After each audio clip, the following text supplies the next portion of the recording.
কোনটা দিয়ে হ্যাঁ ইমাদত খা তাইলে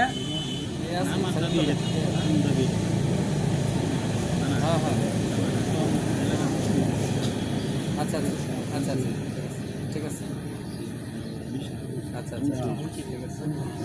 এটা তো কইলাম এরা প্রেমে ঘর খায় না ঠিক থাকে না কথা কইল কথাটা শুনে কথাটা কইলাম আমরা আউল না আমি যেটা খোলামেলা এটা কথাটা বলছি কথাটা এই যে যেটি বলছি বিভিন্ন দলেরই এগুলা যেটি আবার তো বলছি আরে লইয়া ওখানে সবাই একমত করিয়া এক সিদ্ধান্ত না এক সবাইটা কাজ করছি মানে একটা মনে রাখা মানে আবেগ না না ভাই আসলে বিষয়টা কি আমরা এখানে আমরা আওয়ামী লীগ বিএনপি জামাত জাতীয় পার্টি ওই চিন্তা থেকে এখানে বসি নাই আমরা এক এলাকার মানুষ আমরা একই গ্রামের বাসিন্দা একই জায়গায় থাকি বা আমাদের পার্শ্ববর্তী জায়গা থেকে লোকজন আসছে এরা তো আমরা একেবারে লাগালাগি চক্র দেখা নেই আমরা ওই চিন্তা থেকে বসছি আসলে মানে এই আমরা তো দল কি করে আপনার বলছি না না না সেটাই এমন রাজনৈতিক চিন্তা নিয়ে যদি আমরা সব জায়গায় যদি রাজনীতি মানে আমরা খাটানোর চেষ্টা করি তাহলে সামাজিকতা বলতে কিছু থাকবো হ্যাঁ এমন আমার ভাই যদি আওয়ামী লীগের নেতা হয় উনি মারা গেলে কি আমাকে তাকে মারিয়ে দিতে হবে না কারণ আমি যে বলি সে আজ আওয়ামী লীগ আমি আরেক দল করি আমরা রাজনীতি সব জায়গায় যে রাজনৈতিক চিন্তা তাহলে সামাজিকতা থাকবে না তো এই দেশে আমাদেরকে সামাজিকতা আগে রাখতে হবে রাজনীতি হলো পরের বিষয় ওটা একজন ব্যক্তিগত ব্যাপার সব বাদ দিয়ে তো আমরা গেছিলাম এই কথাটাই কইতে বললাম মানে কে কোন রাজনীতি করবে কার কোনটা পছন্দ ওটা এখন তার ব্যক্তিগত ব্যাপার ওটা তার মনের ভিতরের ব্যাপার ঠিক আছে মনের ভিতরে থাকুক আমরা চিন্তা করবো রাজনীতির ঊর্ধ্বে রাজনীতির বাইরে এসে উঠে এসে চিন্তা করতে হবে যেটা ভালো হচ্ছে তারা করতে হবে রাজনীতির মধ্যে যদি আমরা আসতে পারি তাইলে না আমরা অবশ্যই সেরা মানুষ আর আমরা সব কিছুর মধ্যে রাজনৈতিক চিন্তা ঢুকাই তাহলে তো আমাদের তার বিয়ে সাথে চলবে না এই দেশে চলবে না ওই সব খেলা তাহলে চলবে বিয়ে সাথে তাহলে সামাজিকতা থাকবে এই দেশে দল নির্ভর হ্যাঁ সেটাই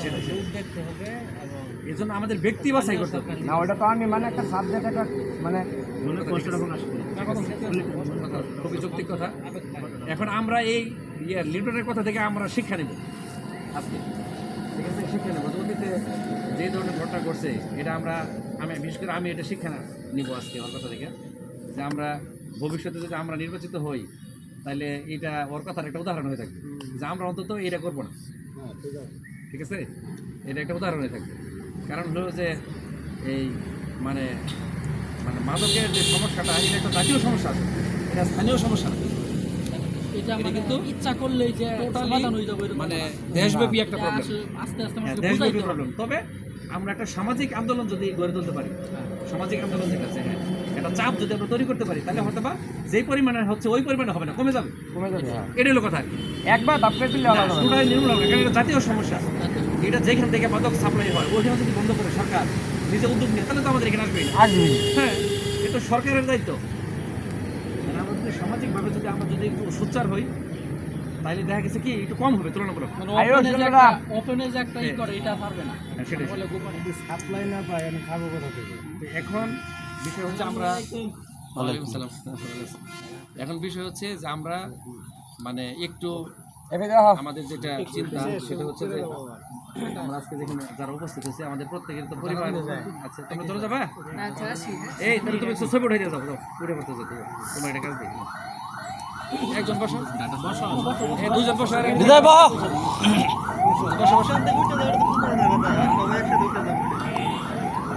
সবার সাথে আসে সবার ছবি তোলা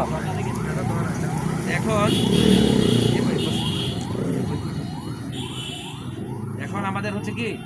এটা হলো একটা জাতীয় সংকট যেমন এটা জাতীয়ভাবে যদি নিরসন হয় তাহলে কিন্তু মানে একেবারে স্থায়ীভাবে হবে আর জাতীয়ভাবে যদি এটা যদি নির্মূল না হয় তাহলে স্থায়ীভাবে সমাধান হবে না এটা আমরা এখানে বসে আমরা একটা উদ্যোগ নিতে পারি উদ্যোগ নিলে হবে কি আমরা একটা চাপ তৈরি করলে তখন কিন্তু এটা কমবে আগের সাথে কমে যাই হোক আমরা এটা আমাদের মাথায় দিল আমরা নিজেরা উদ্যোগ নেব ব্যক্তিগতভাবে এখন হচ্ছে যে না তো তুমি পুরোটা একটা ভিডিও করো 1 মিনিটের আচ্ছা দ্বিতীয় যেটা বিষয় সেটা হচ্ছে যে ইউনিয়ন পরিষদের যে চেয়ার এই চেয়ারটা কিন্তু খুব গুরুত্বপূর্ণ আমি সব জায়গায় যে বক্তব্যটা দিচ্ছি এখন এই চেয়ারটা কিন্তু খুবই গুরুত্বপূর্ণ এখন এই চেয়ারে আমরা যদি একটা ভালো লোককে বসাইতে পারি তাহলে সে ভালো চিন্তা করবে, ভালো কাজ করবে। আর এখানে যদি আমরা জেনে ধরনের লোককে যদি আমরা পাঠাই তাহলে কিন্তু আমাদের একটা ব্যাপক ক্ষতি হয়ে যাবে, বিশাল একটা ক্ষতি হয়ে যাবে। সেটা আমাদের সমাজের ক্ষতি হবে, সমাজের মানুষের ক্ষতি হবে। সে দেখা গেছে যে মানে সরকারি যে বরাদ্দ, এই বরাদ্দ সঠিক ব্যবহার সে করবে না, এরপরে কাজগুলো সে সঠিকভাবে করবে না, সে নিজের জন্য চিন্তা করবে। তো এই সকল কিছুর ঊর্ধ্বে এসে যদি আমরা